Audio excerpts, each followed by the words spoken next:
Magandang hapon po. Ngayon po ay December 13, 2025, araw po ng Sabado. Ito po ang mga resulta ng loto ngayong 2 p.m. draw.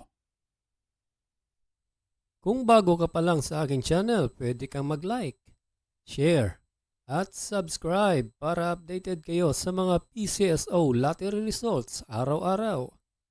Para sa 2D loto po ngayong 2 p.m. draw, ito po ang mga numerong lumabas. 21 and 8 in exact order.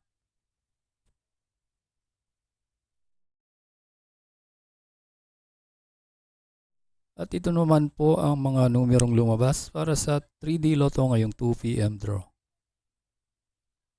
9, 3, and 9 in exact order.